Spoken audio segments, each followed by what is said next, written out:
Good morning, traders and investors. Are you guys excited to start another morning with none other than PreMarket Prep, where you guys get all the information you guys need to get your trading day started? I'm excited to dive into today's topics. We'll talk a lot about what's going on in the solar stocks. We'll take a look at all the earning stocks, the major ones out there.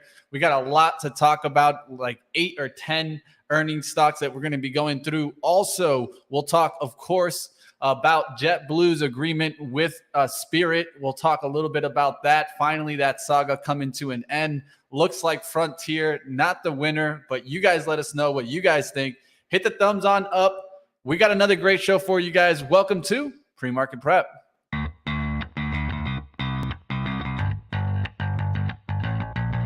Coming to you live from downtown Detroit, this is Benzinga's PreMarket Prep with your host, Joel Elconin. This is a volatile puppy here, isn't it? And Dennis Dick. I'm bidding a penny. I will buy the stock for a penny. With everything you need to start your trading day.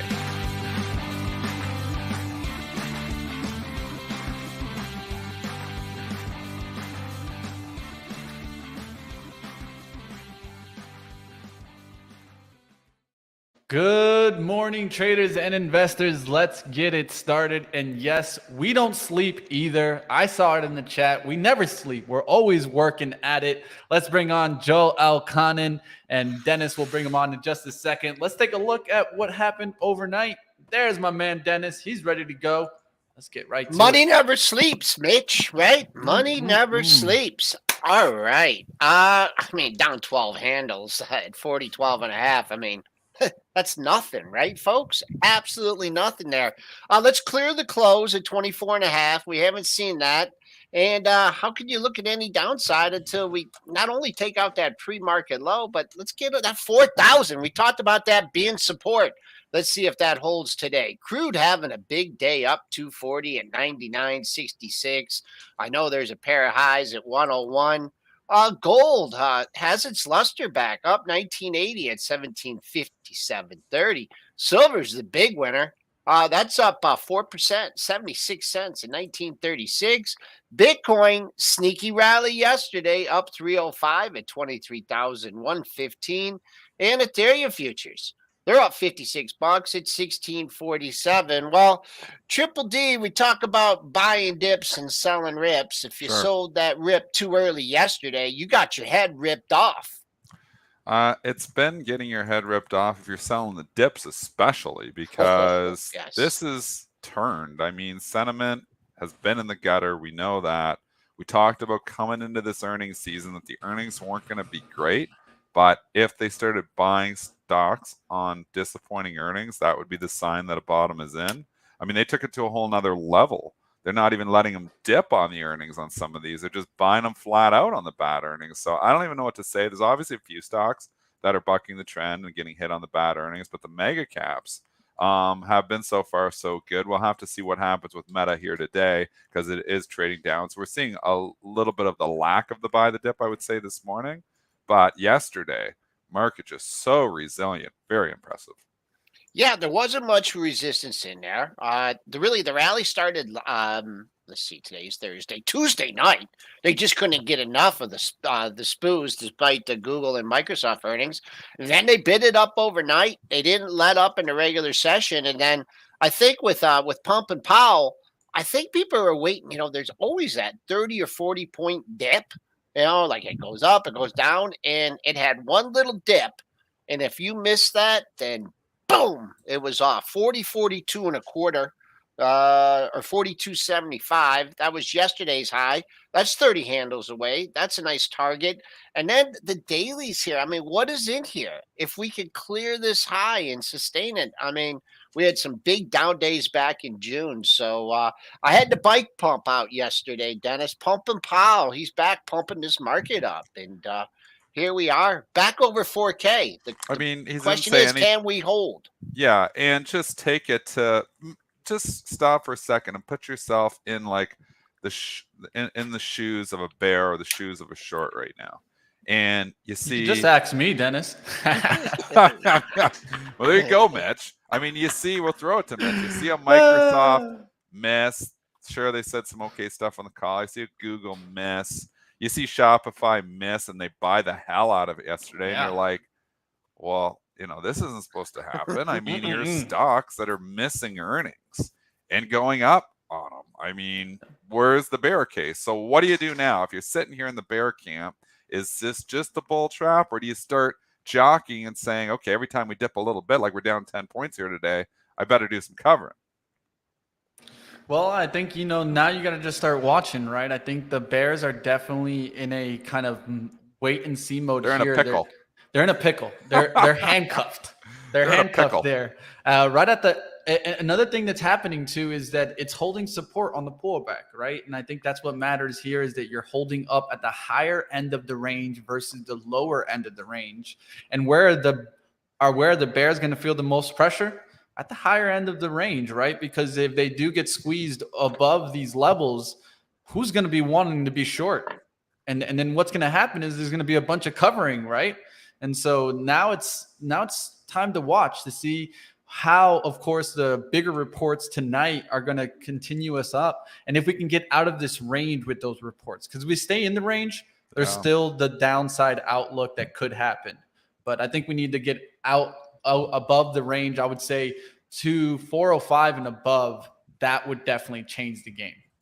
I mean, if you were ever going to warn, now it is apparently the time. Let's go to Best Buy from last night and just talk about this, because this came out of the blue. Best Buy wasn't, scheduled to report. They came out, provide their second quarter update and third quarter comps, and they predict the third quarter comps to fall 13%. They paused their buyback, Joel. This is some serious, crappy news, really, from a fundamental basis. Lower guidance, comp sales down 13% for 2023. Looking out, a year, if that number's right. I got comments here from the CEO, Corey Berry. He said that high inflation has continued and consumer sentiment has deteriorated. Customer demand within consumer electronics industry has softened even further, leading to Q2 financial results below the expectations we shared in May. So doesn't look good. Stock gets hammered from 74 to 66 on the news algo, which you would think in normal markets it should get hammered. And then they buy it right back up, Joel. And believe it or not, you can see in the pink bar there afterwards, this thing actually tried to go positive. Jeez. I mean, what are people thinking to try to take this thing actually green? It was in the 73s last night, and then we had a tick up there. Maybe that 74 tick's a bad tick. That's probably not. But I mean, we're down $1. I mean, this is seriously bad news, and it was down $1. Now it's leaked here more this morning, and now we're down 3. But this market is shrugging off a hell of a lot of bad news. Call it the silver lining market, or needs no lining at all. It just, they're shrugging off the bad news. They're like, we knew it was going to be bad, and we're buying them anyways. There was very little volume ticking up there, Dennis. And I see what bar you're talking about. Less than 1,000 shares traded up here. What I think is it's not necessarily long buyers coming into the market here on a dip like that. Okay, let's say you're holding your short. You got a massive short position here. And I know there's not as big as shorts out there in the market, but you see this thing go to 65 to 80, and you're praying that you could get this thing under 70 in the next couple days, and then you get something like this. How do you not just get the bids out there? How do you not, I mean, unless, you think it's going to 60 or whatever, but just market dynamics don't okay, we were at 80. We hit 80 on Friday. Okay. Now you can buy it under 70. I mean, they gave bad news. Has the value of the company changed that much to give you that cut? No, it hasn't. So I don't think it's necessarily long buyers coming in there, but man, if you got some weekly puts or something, or that you're just skunked on, why not? Why not throw some bids out there? So that's to be a bear in this market. Yeah. It's tough, but with that being said, I don't know if this is a bull trap or not. It's why I keep, and I'm still significantly in cash. I've brought my cash portion down from 53% to 33%. over the course of the last month, as I've been pretty bullish. I know there's a couple people in the chat saying I've been bearish. I don't really think I've been bearish. I think I actually went out and called the arc bottom. So I'm been pretty much in the bull camp. I do think that this was going to be a messy earnings season, and it has been a messy earnings season. But the response to these earnings has been what we said had to happen. Coming into this earnings season, rewind the tape to a couple of weeks ago, I'm like, in order for us to get through, because I'm like, I think these earnings are going to be messy, they've got to buy the stocks on the bad earnings. They absolutely are doing that. So, and they're doing it at a whole nother level, like not even allowing them to dip much before the buyers come in. So that's the good news. The bad news is these are just some crappy earnings still. So I don't know like how much bad news they can continue to take, but they're taking it in stride. And I don't know if there's going to be a rug pull here eventually. I'm scared of the political situation with China. I mean, that would be a serious rug pull if, our political tensions continue to escalate with China. Could there be, more issues with our supply chain coming up? Definitely. So there's a lot of things to continue to worry about, but we'll say so far, so good. There was a little bit muted. Let's go ahead. Let's transition out of Best Buy here. Let's talk about the solar stocks surging here. We can take a look at some of these solar stocks. And of course, this is coming on the heels of two things. They got a good EMPH earnings, but what really was rocking the solar stocks was after Senator Joe Manchin said that he supported a spending package that included funding for energy and climate programs. This bill includes $430 billion in new spending on energy and health insurance investments, more than pays for itself, raising minimum taxes for big companies, enforcing existing tax laws. Schumer and Manchin said in a statement. So here you guys see it, bipartisan kind of agreement here and pushing well. The solar stocks are surging. Oh gosh. They ran into this yesterday, so I'm not sure if everybody else had an inkling that this was coming. And obviously, this has been, obviously some people knew about it yesterday. They were buying the hell out of these solar stocks ahead of this. I mean, and obviously there was a good earnings from ENPH driving ENPH, but a lot of the other solar stocks seem to catch a bit too. Now you get the headline. Now they're all up even more. Yeah. If I was long the solar stocks as a trade, it'd be like, okay, this is upside capitulation. As much as they look for downside capitulation, this kind of feels like upside capitulation, where everybody's like, oh, just buy. And, and it's so I wouldn't be surprised if you do get a rug pull on these things. I don't think they're giving it all back. It was great earnings for me and PH, but, just looking 220 to 263, we're in a bear market. The thing just rallied 25% in literally a day. I think if you're long, congratulations. Time to book those profits. 268. We'll just run down for these, the pre-market high, 268. Just nothing in here as far as the monthlies go. You can kind of drill down on your daily charts if you want to get something. But as always, you want to see continuation through the pre-market high or look for a potential fade. The top of yesterday's range is 57.55. First Solar, that's ripping too. One of them had good earnings. Was it ENPH that had good earnings yesterday, Dennis? Yeah, that's what we just talked. Yeah. I just mentioned that. Joel must have had me on mute. You said they ran yesterday, but you didn't say why they ran. No, I specifically said ENPH. Let's rewind the tape.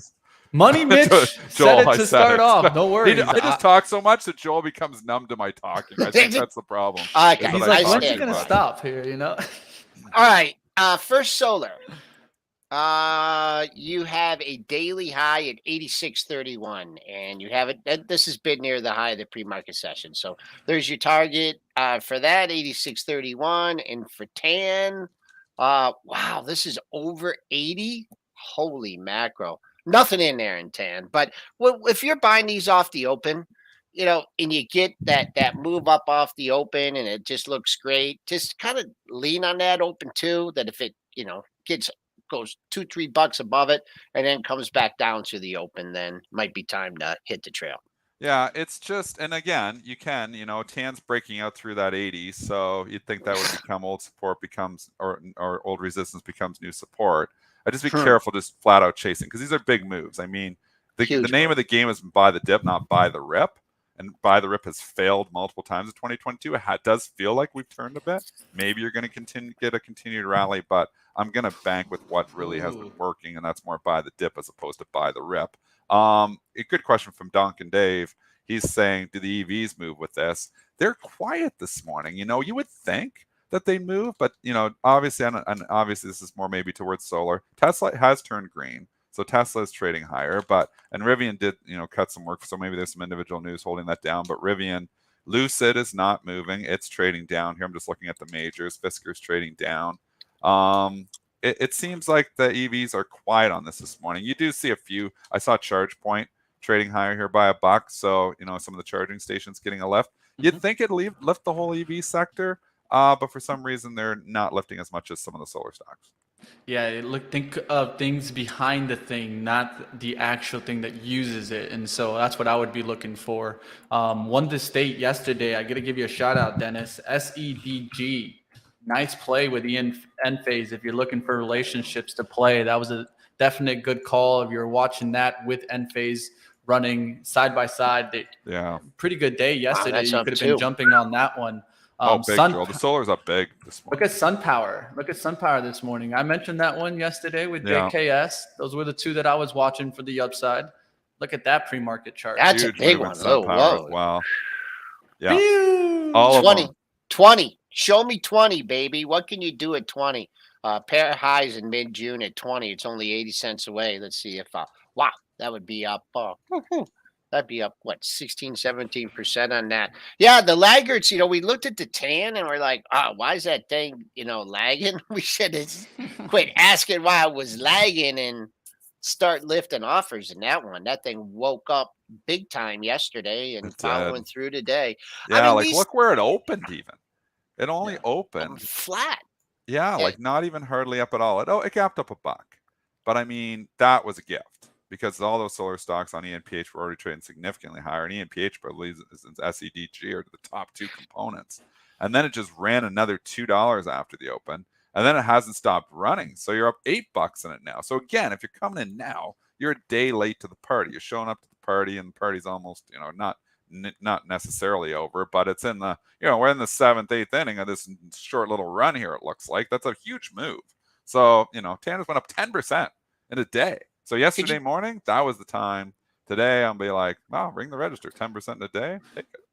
That's my opinion. Can you design an algo for me? Look at that. Yes. Can you design Dennis on the fly? You got your algo guy there? Look at that. He's in the back somewhere. The high. Did you have a kid from University of Windsor that used to do it? I had 4. I did a lot of algorithmic trading. You got to find your quant. We don't talk about that too much, but I did a lot of algorithmic trading. I got into it in 2005, and I had 4 university students working under me, and then I hired one of them after the fact to keep working for me. And I did algorithmic trading from 2005 till 2010 or 2011. And the reason I stopped, and this is why, it's like people are like, algorithmic trading is the only way to trade now. It's like I went full circle. I went point and click. I went algorithmic for 6 years, from 2005 to 2011. Why did I stop?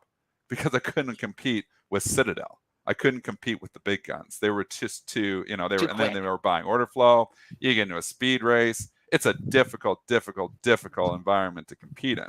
So my algorithmic systems, which were doing very well in 2005, 2006, 2007, 2008, we emerged from the financial crisis and wasn't making money anymore. It wasn't making a lot of money.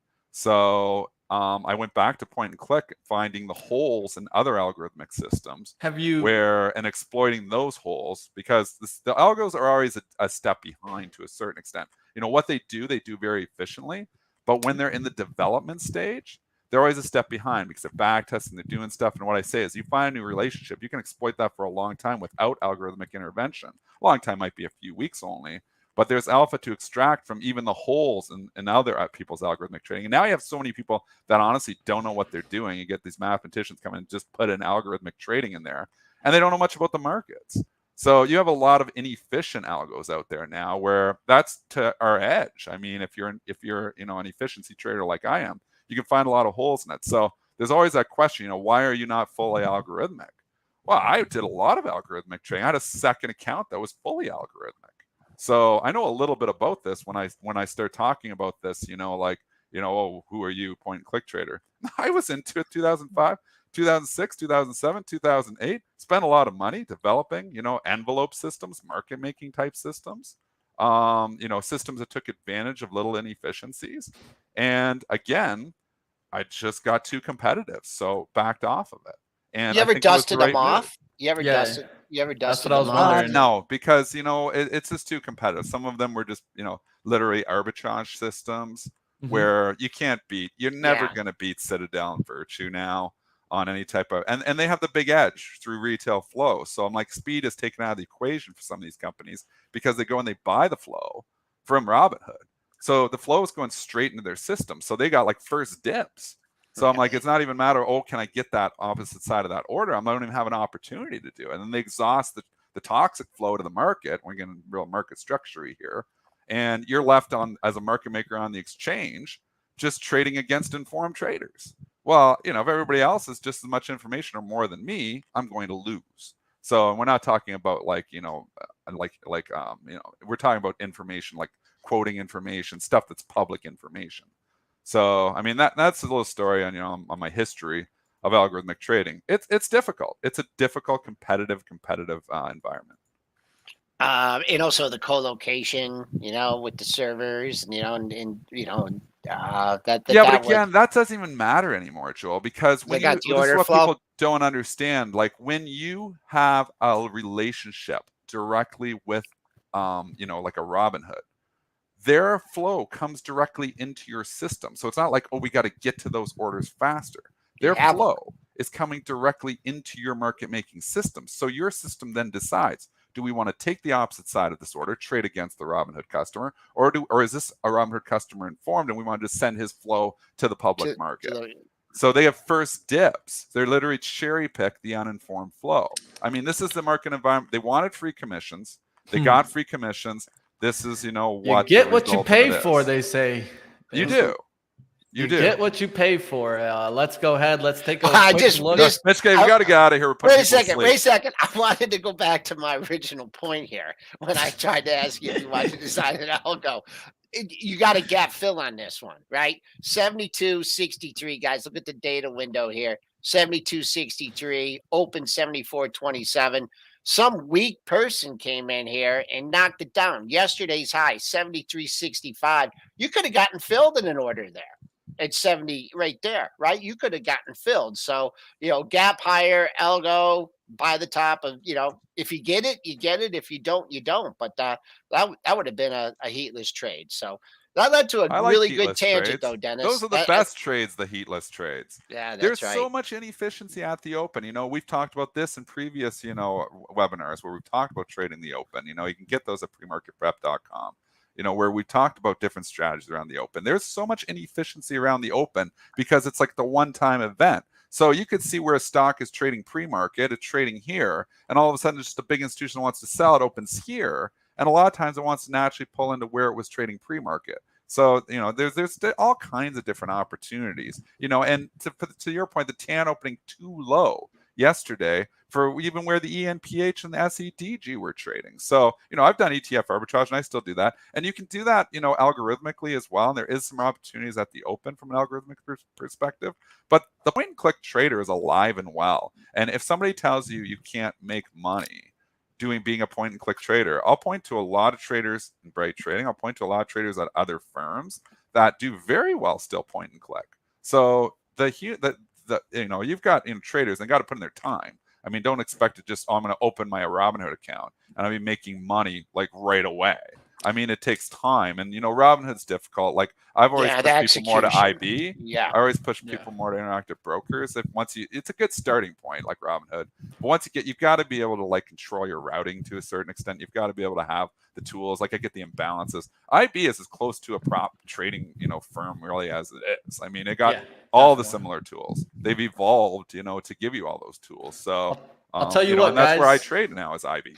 I'll tell you what, guys, you guys can go ahead and learn a lot of these skills that you guys are hearing from my man Dennis and Joel at none other than, of course, check out the swing trading session that's going to be coming on. Join us for the introduction of swing trading with PreMarket Prep. That's going to be August 18th. Yes, tune in, guys. It's going to be in the afternoon. You guys will be hearing more talk like this. If you guys like the talk that Joel and Dennis are getting into right now, especially Dennis talking about all this, and they're going to dive into swing trading, of course, but this is where you guys can go ahead and build on those skills. They've had lessons before on execution, order routing, so definitely check them on out. That's going to be exactly on August 18th. Don't miss out, guys. It's stuff like this where it's stuff like this where you become a better trader. I mean, you can come on and get a stock tip and say, oh, yeah, Dennis thinks this is going up. Well, Dennis thinks 52% of the time maybe he's right, 48% of the time he's wrong. I mean, so we're going to try to like just follow, or Joel thinks, or Money Mitch thinks. I mean, we're making calls, and but there's all kinds of other ways to make money too. And people get shocked when, they say, how do you make the majority of your money? It isn't from making market calls. It's from taking advantage of little market inefficiencies, like the TAN opening too low yesterday. That's a market inefficiency. So there's those opportunities that you need to educate yourself on how the market structure works, how everything else in the ETFs, and educating yourself on all that to take advantage of that stuff. So people can yawn and say, oh, this is boring. But I mean, this is how you make This is the good stuff. That's why I dropped it in right there, guys, because I know that that's the stuff that a lot of the traders out there that are really trying to learn their skills and develop it, take it to the next level. That's what we're listening for. Let's continue going here. I want to give you guys really quickly second quarter GDP estimate at Dennis. Prior. You got about 3 minutes for that to hit the tape, Dennis. Just want to go ahead and going wide. Second quarter Definitely, you can sell yesterday's high if you want, Dennis. 402.86 in the spider, or 402.88. I'm scared. That would really take.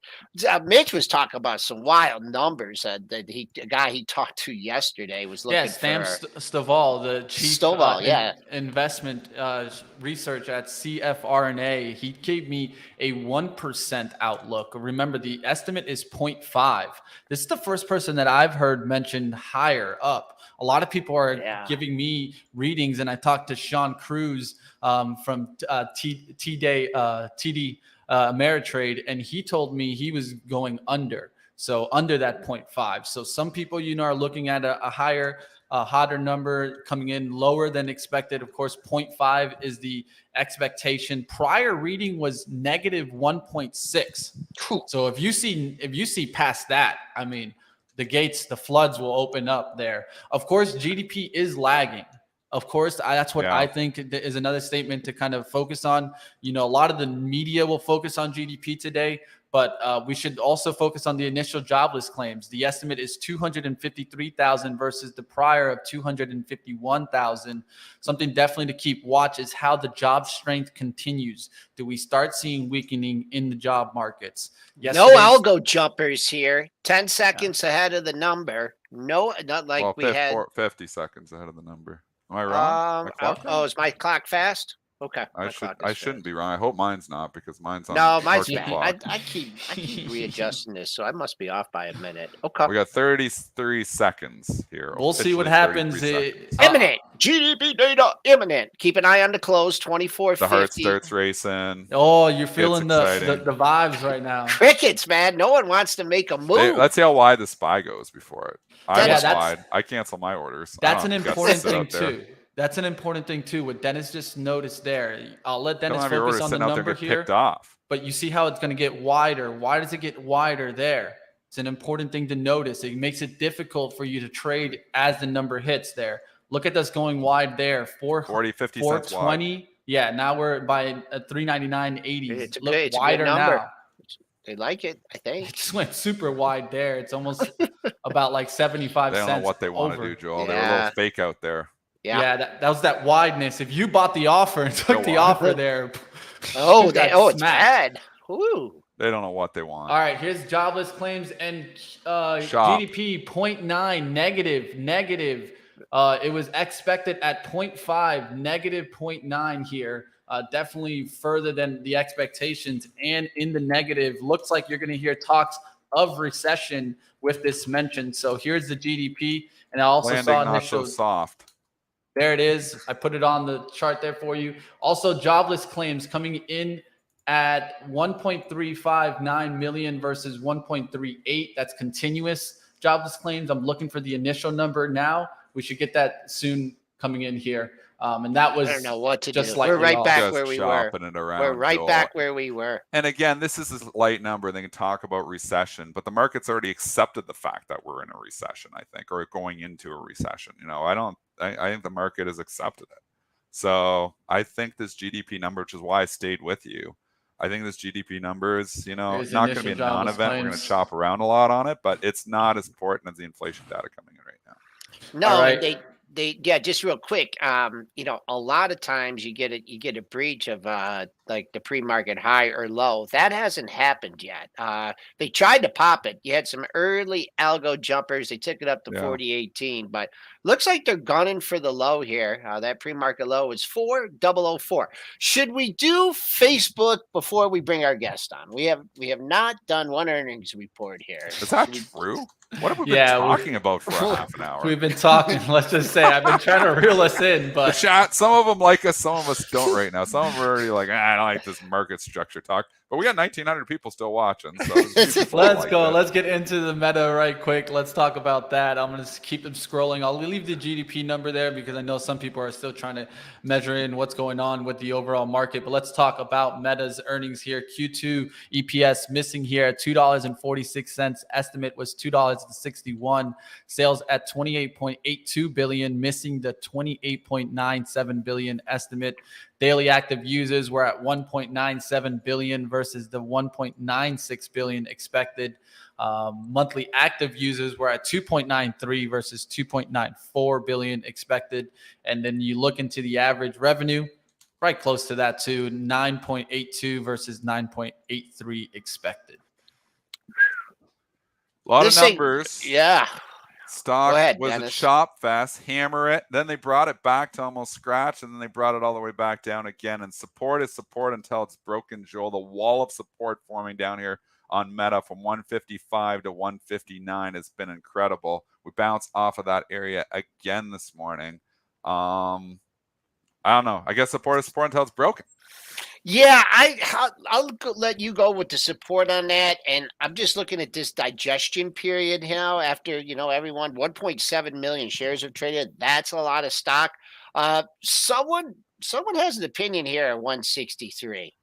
Since about 7 this morning, even before that, 6:30, quarter to 7. So take out that 163 seller, and you got a little room to the upside. But right now, that's sticking to me. And then the pre-market low, twice you hit 159. So that's what I'm looking at. We snuck in. We made a new low there. But if you were sold that low, you're down already. Made a new low by 2 ticks, and now we're back up at 4,008. Yep. I think you're going to see chop. So what does that mean? Buying dips and selling rips, not selling dips and buying rips. So I'm not chasing anything today. Almost back to where we were. We're back to where we were before the numbers. They knock up $10 off at 10 points off the S&Ps, and they just bring them right back. So we're going to chop up. And you say, oh my gosh, we're actually going to go into recession. Oh, well, okay.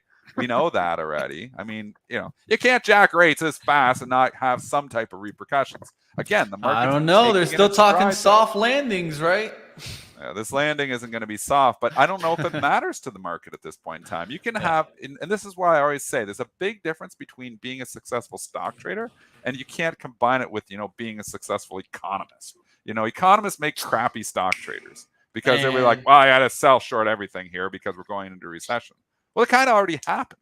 So, I mean, we've already sold everything. So we go into recession. How long is it going to be? So, I mean, you can call the economy perfectly and still have some pretty crappy stock trading abilities here. So that's why I don't look so much at economic numbers. The CPI absolutely matters right now. To your point here, we're going to get more inflation data tomorrow, Mitch. That is more important. But right now, GDP just shopping us around. Look at that, coming back up. Took out that pre-market low by a couple ticks. What we do? Coming back up to the pre-market high. What we do? Yeah.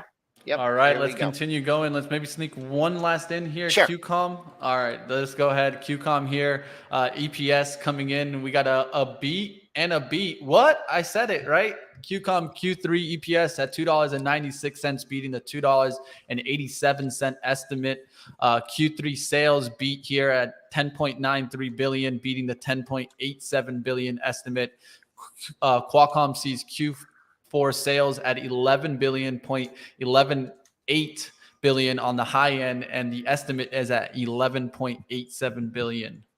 So Qualcomm up a little bit off of this. We'll see if it can continue. It dropped big yesterday, right when the numbers hit. Going into this now, it's starting to try to make a little bit back. What do you think about Qualcomm's chart? I think it's a tough one. I'd say you got to. I'd call resistance at 150. Yeah. I'm a seller at 150, and I just don't know where to buy this thing. I mean, look at, where are you going to stick your nose in the sand here to try and buy this thing? We'll take the 50% retracement, go back to 2022, the beginning of it, and you could take the 193, call it the high, the move, 193, take us all the way down to 118. Oh, these are some tough math numbers here, 93, 18. So, but you got roughly, looks like a 75-point fall. So take half of that, and you got 37 points up on the 118 to 120.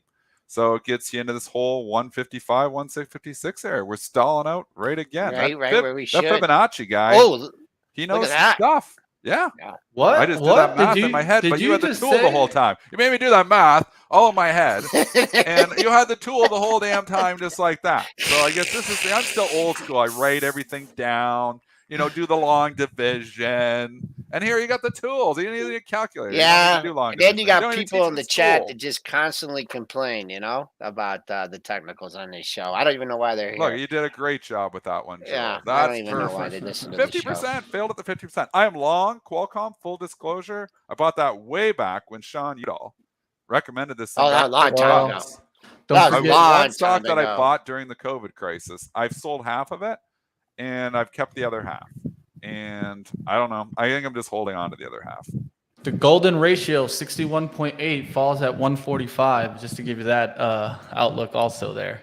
I know we like the 50, but I look at the 61.8 also. 0.618, the golden ratio there, they call it. Whatever works for you, keep doing it. I'll always say that. If you're making money, I like that range there. Continue to use it by all means. Between 50 and 61, I've seen a lot of stocks crack that 50, go to the 61, bounce in between that, stay in between that range, and then eventually when it clears the 50 again, that's when I really like stocks. All right, let's go ahead. Let's take a look. Let's get out of the earnings for just a moment. Let's get into our interview today. We're going to go ahead and get into it. This is a great one for you guys out there that are looking for kind of somewhere where you can get some research. Let's go ahead. Let's dive into it here. We got Tracey Ryniec here. Let's bring her on, Senior Equity Strategist at Zacks Investment Research. I've used Zacks before, and I love the research that they put out. Let's go ahead. Let's dive on in and see what is out there in the market now. How you doing, Tracey? Welcome. I'm good. Thanks for having me. All right. Earnings season. We're here, and conventional wisdom not exactly working, but it's been buy the dip on some of these not so hot earnings reports. Before we go into individual sectors, what are you seeing out there? Well, you just said it's not so good earnings reports, but you're really only talking about big tech there, right? Mm-hmm. For the most part, because a lot of the others are surprising. I've been surprised. Even this morning, I was scrambling to look at a bunch of things right before I came on, and I was surprised. Some in the home builders, like cabinet makers, just like different areas that are doing much better than I would have thought. I would have thought, given even just the GDP number we just had, that we'd see a quicker slowdown in some of these areas, but so far we're not. Now the companies are being cautious. They are warning that the second half of the year, they do expect to see further slowing. So that's something to watch, but no, I don't think it's as bad as what everybody said. Even the banks are, they reported much better than what I think people thought. And so I kind of like what's going on this earnings season, actually. Okay. Just going to the banks here. You got mortgage revenue falling, right? With the higher interest rates. I guess more, some companies are more focused on that. What do you think? What do you think's holding up the bank earnings so far? Well, it does depend on what type of bank you're talking about. I'm not a big fan of the mega banks like the JP Morgans as much as I am of the community banks, because the community banks is where they really will see the impact from the Fed raising rates. It'll go directly to earnings on the community banks. But that's going to be harder for a lot of investors, right? Because there's thousands of community banks out there. Like, which one do you choose? So I've been trying to, wade through what some of the analysts have been saying about which ones will see some of the biggest gains off of the increases. And you have to look regionally, like which states are doing the best right now and which do you think will hold up? So I like a lot of the big Texas banks, actually, because they've got energy, which is the only sector right now where earnings estimates are on the rise. And, so it's a big industry there, and that's going to be doing really, really well, along with the petrochemicals. That's all in Texas. And then, just the state in general is doing really well, and that always boosts the bank stocks. So a stock like Comerica, that's one of the biggest ones there, also in Michigan. CMA is the ticker there. Big fan of Comerica.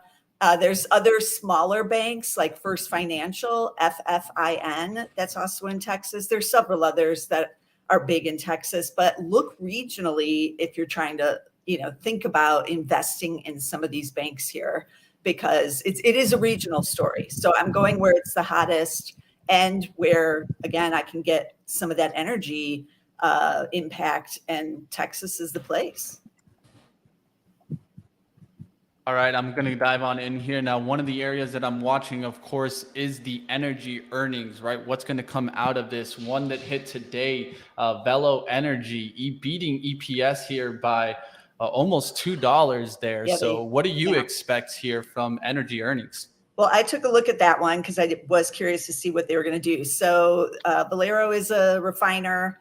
And so they're on that side of it. They're not producing the oil. They had utilization rates at 94% in the quarter. That's what you want to see. The crack spreads were good. So they did crush it, as you said. But interestingly, so they made $11.36, and last year they made 63 cents. So that's kind of telling you where things are going and what happens when you get, $5 gasoline as well. And the crack spreads were good. So a company like Valero, I do like the refiners. It's not my first choice. I'm more into the producers. I just want to get it out of the ground, either the natural gas or the oil. And that's where I'm going to cash in. There's a little less politics and things about, price at the pump and all of that going on.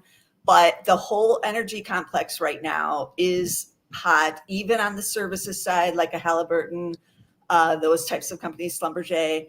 But the producers are really where it's at. We've only had one producer report so far, Matador Resources, MTDR is that ticker. It was good, as everybody expected with them, but the bigger guys are still to come next week. And I'm expecting record free cash flows, record earnings again, and huge dividends. This is the place if you're looking for income. Valero pays 3.5%, but they're not doing specials. And some of these the producers, they have nothing to do with the cash. They already have paid down a lot of the debt. And so they're just giving it back. And I'm expecting, I don't even know what to expect. After seeing this Valero number, that's crazy. I don't even know. Yeah. So there's 5 or 6 of the producers who are paying over 8% dividend yield right now. And that was only from the first quarter. So I'm expecting, maybe 10, 11% from some of these.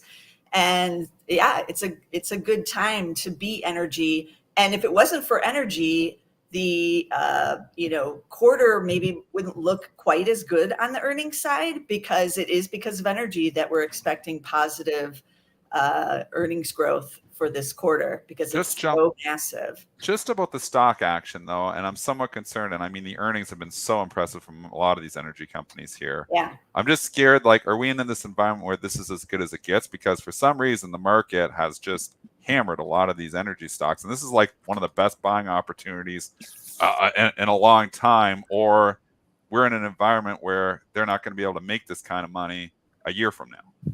Well, that is the question, right? With recession. If the recession is deep enough where it really hits demand, even globally, then yeah, you're going to see the price of crude, natural gas come down considerably. And then it's going to hit their earnings because someone like a producer is unhedged. They're just playing whatever the price is out there. So you do have to be prepared for volatility. And we're already seeing that, right? WTI has gone back under 100 and that all the stocks have come down. There is a chance that the price could come back down into the 80s or even in the 70s in a deeper recession. But there's a chance that it doesn't as well. There's a lot of supply and demand dynamics, and the industry is really underinvested as they do during bear markets for the last like 14 years. They haven't been investing in the drilling, even in the hiring. They're having a hard time hiring because, you know, with everything going on with ESG and climate change, nobody wanted to work in the industry, even on the corporate level, like even just on engineers. If you're a young person and you're going to college, you want to be an engineer. Are you going to be an oil engineer now? Like with the future career prospects? I don't think so. And then you have baby boomers retiring. So it's this dual thing is going. And then even finding workers out on the rigs. There's been massive layoffs in oil for, 3 times in the last 10 years. And those rig workers, it was good pay, but they've gotten older now. And then the job market was really good. So after 2020, they were laid off then. They were like, I'm not going back to this. I'm going to go do something else. Everybody else is hiring. So now they need those rig workers. Where are they getting them? They can't. So there's all these different fundamentals that I think will prop up the energy complex and keep energy even globally onto this more bullish outlook. And so I would be a buyer like Warren Buffett is on any of these stocks. We actually don't know. We only know he's buying Occidental, right? We don't know. Did he add to Chevron? He doesn't have to tell us until mid-August is when we'll find out. So, and maybe he was buying something else. I don't know.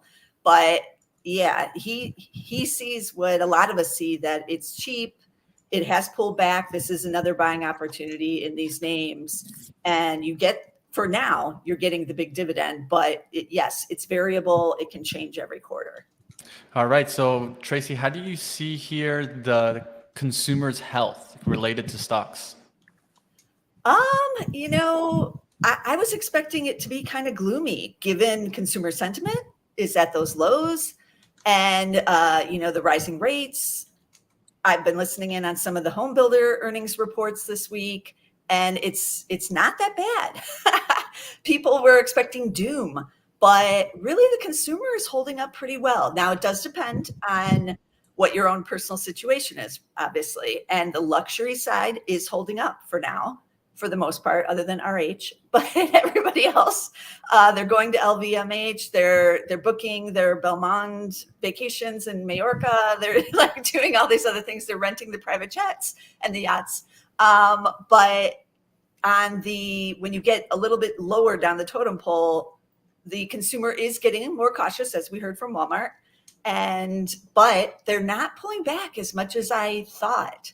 They're still spending. So yeah, we got this GDP number, but we're in this dark place right now doesn't seem to be the case. And I'm sorry, just going back to the energy talk. We got a question here. Any thoughts on the midstream energy companies, perhaps insulated from price changes with steady growth in demand? Yeah, I like the midstream. We're going to hear from Phillips 66. They have a midstream part of their business tomorrow. So I am interested to hear. I know a lot of people like the pipelines, like Enterprise Products. They do pay the big dividend, and that's pretty consistent. I like everything in the energy side. And I'm buying it all if I can. Warren Buffett. Yeah. All right. So any other picks you want to maybe get us that you guys are keeping an eye out for? Any sectors, any areas that we should be watching, at least for the end of the week? Of course, we're going to get the two big earning reports. Technology's been kind of keeping us up. What do you feel about technology here? Well, we're getting Apple tonight. They haven't missed in 5 years, so I'm expecting them to beat again. But my issue with them has always been valuation. They're not as cheap as when, Buffett bought in 2016. It was trading at like 9 or 10 times. And so I'm a little bit iffy on what's happening there. But the bigger uncertainty has got to be Amazon tonight, because that's a lot of balls in the air. Everything that's going on the consumer side, their logistics and the cost increases with delivery. They obviously raised the Prime fee now, but I don't know. I have no idea what's really going to happen with Amazon. They had a big miss last quarter. They've never really cared about the earnings miss or beat. Bezos never used to actually be on the conference calls, but Jassy has joined in now, so that's a good change. But I don't know. I don't know with some of the tech side. There's just a lot of uncertainty there. So we'll keep sticking with what's working.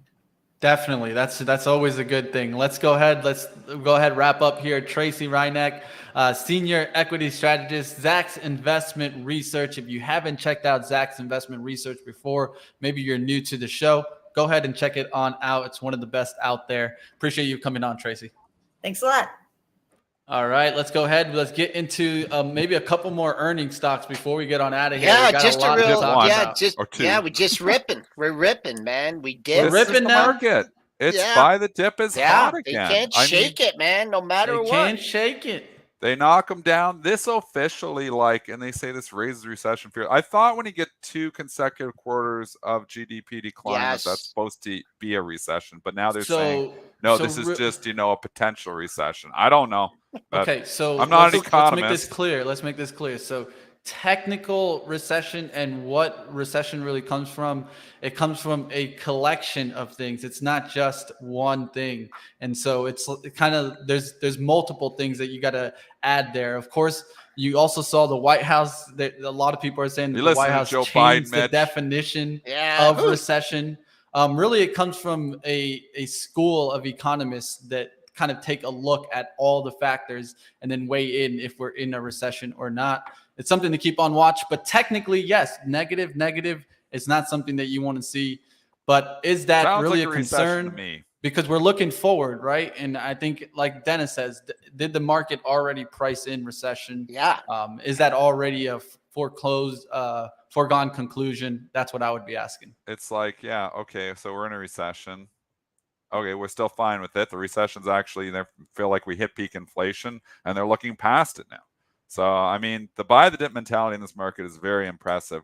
Let's do targets here, Joel. I think if I was long the S&P, which I am always, but if I had it on for just a trade as well, just flat out long and SPY, let's say, I target that 416, 417 area here now for if we're talking swing trading, because we've broken out through the 4,000 barrier. We're starting to look, we could get back to that, little top that we had, or not even little top, major top we had back in June.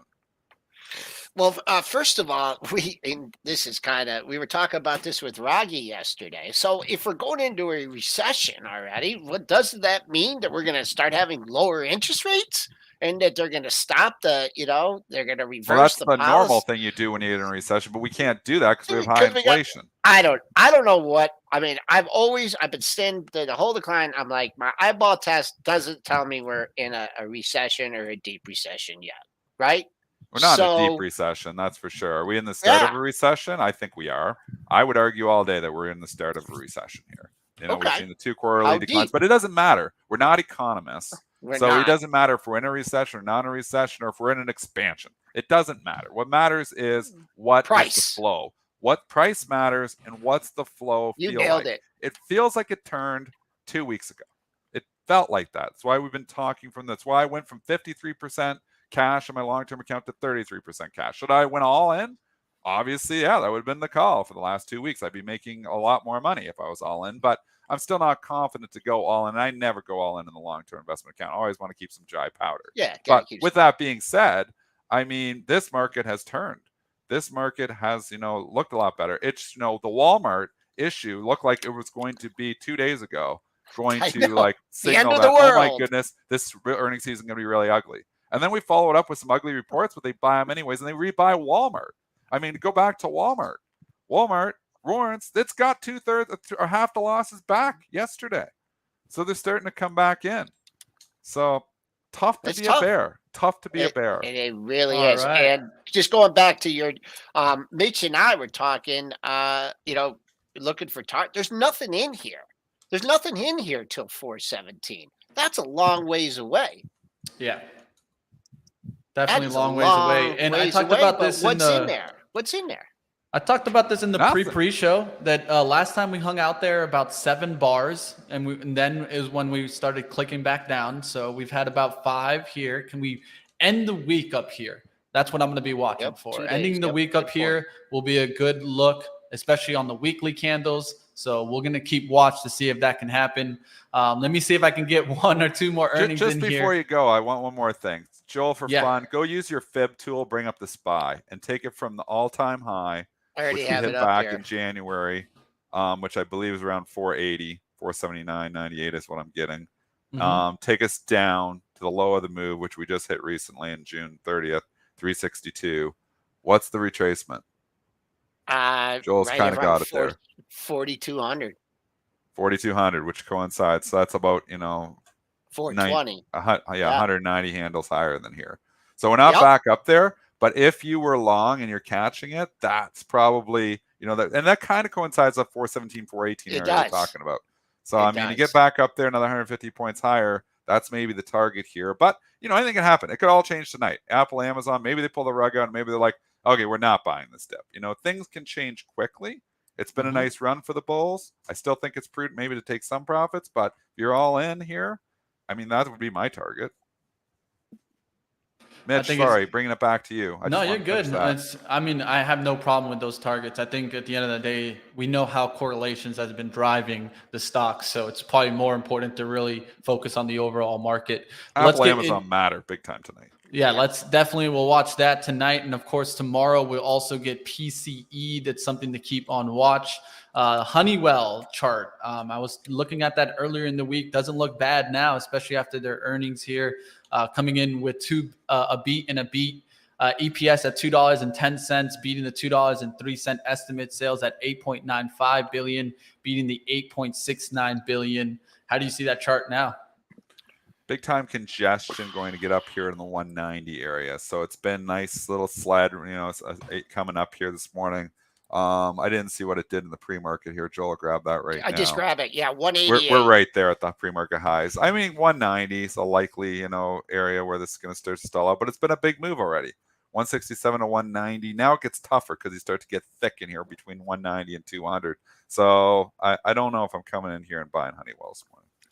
188.69 was your high on June 10th, and that was part of a gap. So keep an eye on that. It could get if it could get over 189, it's kind of airy up to 191.85. It's up a lot on only 12,000 shares. So take your targets if you got it right now. 188.69. That is your June 10th high. Let's stick Fords in here. And then, I was actually going to go through that. I was like, I can't be a Detroit-based company and not touch Ford here. What a Q2 move, EPS Ford. here at 68 cents, beating 45-cent estimate. Automotive sales 37.91 billion, beating the 34.32 billion estimates. Total sales of 40.2 billion. I don't know who's buying the cars. They're still buying them. I've been wrong about this one because I was like, I don't want to own the automotive. It's the reason I sold my Ford, sold my GM, sold Ford much higher. Wish I would have rebought it at 11 or 12. Like I said, I think this is a 2023 story, but so far it hasn't been a bad story in 2022 either. So I'm still long a little bit of GM. Would I add to on a pullbacks? Maybe, but I'm still scared of these sticker prices on these cars. But I guess some people are buying them. This is why I like Ford over GM. I don't know if you're a big Ford over GM fan, but I am a big Ford over GM fan. I'm a Ford fan. I got the F-150. I'm like F-150. So I'm all about the F-150s. And I would like that Lightning too. but just not at whatever the hell the Also- sticker price is. Also, remember, Ford still has EV credits, right? GM does not. That's why I like Ford over GM. What do you think, Joel? Man, we're trading over 14, up 85 cents. I don't know how many times I've made money buying Ford up 85 cents, but today could always be the day. 14.31. That was your after hours high. And man, this 14 just like a lot of congestion to me. So 14.17 is actually a daily high. Show me a whole 14 bid here off the open, then, make your run towards 14.50. But you're going to have to scoop up a lot of paper. I know a lot is traded, 2.5 million. But man, I mean, opening above 14 and holding 14 off the open would be very impressive to me. But all right, I'm gonna hop, go over pre-market prep plus, and actually cover some more symbols. Triple D. I'll check in with you later. All right, we're going to go ahead and get Joel all out of here. Like we mentioned earlier, guys, don't forget to check on out the intro to swing trading. If you guys want to check that out, definitely go to premarketprep.com and sign on up. That's going to be August 18th. Dennis, there it comes. Another day, another kind of uncertainty Shop fest. day, I'm predicting right? shop fest today. It's not going to be smooth sailing. Yeah, we've had a not pretty smooth. big move here over the last couple of days on not that great earnings reports. I think you're going to get a shop fest. They're going to buy. They're going to dip them. They're going to rip them. They're going to dip them. They're going to rip them. Fade trade all day. That's how I'm playing it from a day trade perspective. Yeah, my area to watch is the 401.50 area. I've talked about that. That's the shadow on the SPY. You saw it slightly tick above that yesterday towards the 403. And then what does it do? It closes right back down there towards 422. So we'll see what happens if it can get back above there. That's what I'll be watching. Maybe some kind of fake outs. But also I expect to see some chop also.